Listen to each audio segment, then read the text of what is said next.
Este livro não é uma autobiografia, nem uma análise acadêmica da política brasileira. É uma reflexão pessoal do autor, Fernando Henrique Cardoso, sobre sua experiência como presidente do Brasil, escrita aos 74 anos, após uma vida dedicada à política e à academia. O autor inicia o livro expondo sua hesitação em escrever sobre sua experiência presidencial, temendo ser visto como vaidoso ou pretensioso. Mas, a sugestão de Celina Vargas do Amaral Peixoto, de registrar suas impressões diárias, o convenceu a começar a ditar suas observações a um gravador.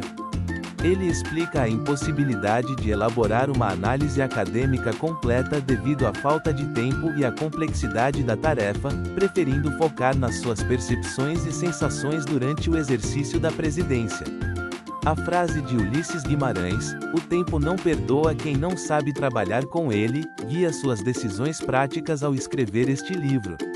Ele decide deixar as gravações para análise posterior, evitando o uso sistemático delas, preferindo uma narrativa mais pessoal e reflexiva. Ele revela o sonho de, após a presidência, mergulhar nos arquivos do Congresso para escrever uma obra semelhante à de Joaquim Nabuco sobre seu pai, mas a realidade, constatada ao reler jornais e revistas do período do Plano Real, o confronta. Não se poderia escrever sobre um estadista em um estado próximo da ruína. O livro passa a focar então na reconstrução do Estado brasileiro.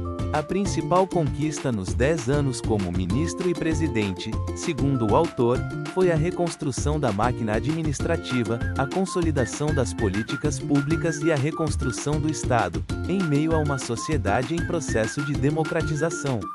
Ele ironiza as críticas de que era neoliberal, buscando privatizar tudo e minimizar o Estado. O objetivo do livro é oferecer uma visão objetiva do esforço coletivo empreendido para estabilizar a economia e reconstruir o Estado. O autor enfatiza a natureza processual do governar, criticando a expectativa de soluções imediatas e heróicas para os problemas nacionais. Ele destaca a dificuldade das reformas e a solidão de quem busca mudanças genuínas para o bem-estar do país. Antes de discutir os desafios da implementação de reformas, o autor dedica 2 capítulos à sua vida pessoal e política anterior à presidência. O primeiro, Fortuna e Alguma Virtu, faz breves referências biográficas, incluindo sua família, principalmente a paterna, estabelecida no Rio de Janeiro desde a juventude de seu avô, um jovem oficial do exército envolvido na conspiração pela proclamação da República. Ele explica como sua formação familiar e intelectual contribuíram para sua formação política e cívica. 2 digressões teóricas esclarecem os fundamentos de suas convicções. O segundo capítulo, Aprendendo na Política, recorda os passos iniciais na política fora da academia, e como percebeu questões fundamentais da redemocratização. Para o autor, a grande causa de sua geração foi a da democracia, não a estabilização ou o desenvolvimento econômico, embora estas não sejam excludentes. Ele narra a luta pela volta da democracia nos anos 1970, desde os movimentos pela anistia ao renascimento da sociedade civil com suas ONGs, das greves aos movimentos pelas diretas já. O autor descreve o ambiente político, destacando a importância de figuras como Ulisses Guimarães e André Franco Montoro na campanha pelas diretas já, e recorda sua própria trajetória, desde sua candidatura ao Senado em 1978, até a derrota na disputa pela Prefeitura de São Paulo em 1985 contra Jânio Quadros. O capítulo também inclui seu relato de como conheceu Lula e o que compartilharam.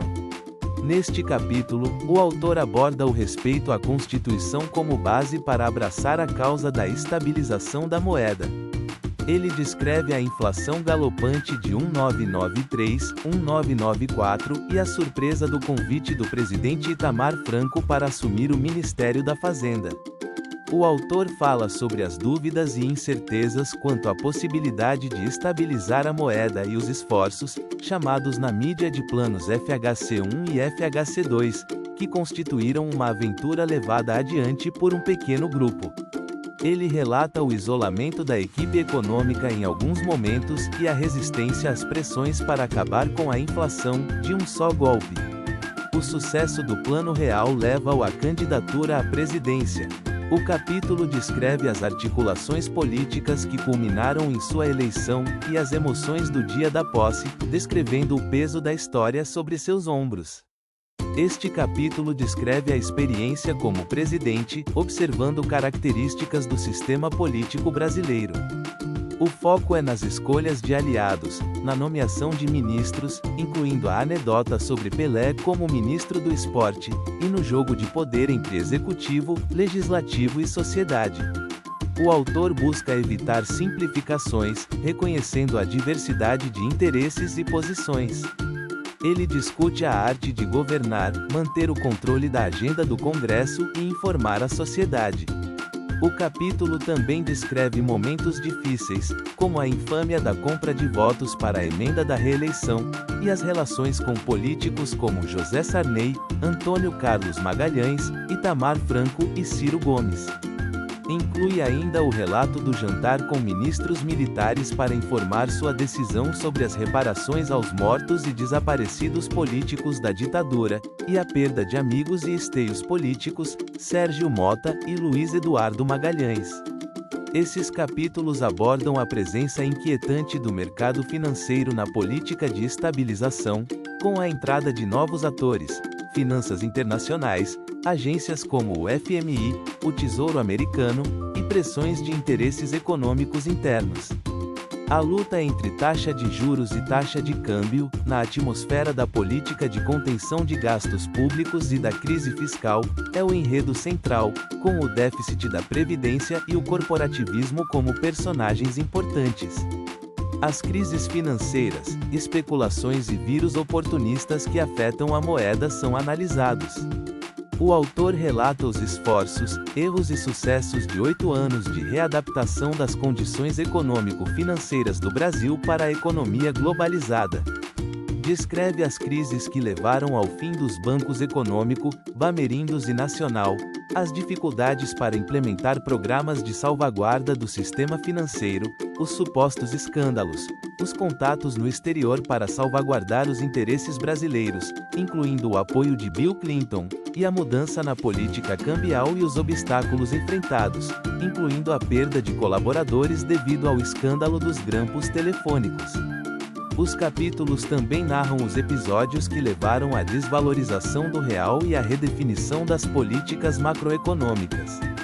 Este capítulo trata das dificuldades de reformar a máquina governamental, minorar a crise fiscal e liberar a economia das travas do passado. O autor analisa o papel do Congresso e a necessidade de um governo entender as regras do jogo democrático, buscando equilíbrio entre a defesa de suas teses e o entendimento com o legislativo. Ele relata a aprovação de emendas constitucionais que quebraram monopólios estatais e o enfrentamento de uma greve de petroleiros.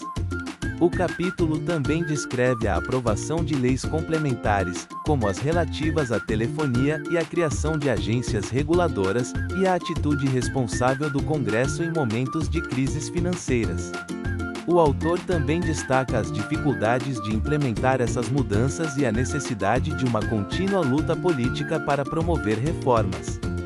Neste capítulo, o autor analisa a evolução das relações entre o Estado e a sociedade e as políticas sociais implementadas. Ele aborda a educação e saúde, o Sistema Único de Saúde, SUS, a reforma agrária, incluindo suas conversas com o Papa João Paulo II sobre a questão da terra, os programas para reduzir a pobreza e os projetos para uma nova agenda da cidadania, incluindo direitos humanos, igualdade de gênero e raça, e meio ambiente. Este capítulo discute as relações entre o Estado e a economia na era da globalização. O autor destaca as mudanças na estrutura produtiva brasileira, o processo de privatização, o investimento estrangeiro e o planejamento estratégico. Ele enfatiza a redução de custos, a fixação de prioridades e metas, e as parcerias público-privadas. O autor também menciona o apoio do BNDES a políticas de industrialização, a promoção das exportações e as políticas agrícolas implementadas durante seu governo. O capítulo destaca a importância da criação de um setor de produção de bens de informática e telecomunicações, e a privatização bem-sucedida nesta área para o salto econômico do país. O último capítulo aborda a política externa e as relações pessoais com líderes internacionais, como Bill Clinton, Vladimir Putin, Tony Blair, Ricardo Lagos e Nelson Mandela. O autor descreve a substituição da concepção de política externa baseada na autonomia pela distância, pela busca da autonomia pela participação, no mundo globalizado. Ele relata a importância da ampliação das relações com a União Europeia e a redefinição das relações com os EUA, preservando a autonomia e os interesses brasileiros. O capítulo também inclui a valorização do Mercosul e o papel da América Latina e do Sul na política externa brasileira. O autor menciona episódios específicos, como uma reunião com Carlos Menem para resolver um conflito Brasil-Argentina. Ele descreve também o papel do Brasil na solução de conflitos armados e na defesa da democracia na região, destacando a importância do relacionamento pessoal entre chefes de Estado para abrir mercados e resolver problemas. O autor finaliza enfatizando que os contatos pessoais, embora importantes, não substituem a boa diplomacia tradicional e a coesão nacional para uma forte presença externa. O autor finaliza com reflexões metodológicas e valorativas sobre os acontecimentos históricos. Ele menciona suas conversas com Mário Soares, sobre a realização pessoal, afirmando que só estaria satisfeito se, ao terminar o segundo mandato, pudesse dizer que o Brasil mudou. Ele questiona se as mudanças alcançaram o ponto de não retorno, reconhecendo a impossibilidade de um julgamento objetivo e a importância do juízo da história. Buscando referências para minorar a sensação de indeterminação, ele cita autores como Claude Lévi-Strauss, Marx, Alexis de Tocqueville e Max Weber, e suas obras, O 18 Brumário, A Democracia na América, O Antigo Regime e a Revolução, Lembranças de 1848, e A Política como Vocação. Ele reflete sobre as angústias dos políticos conscientes de seu papel e a ética da responsabilidade e a ética das convicções, destacando a importância da força para resistir ao mal na política.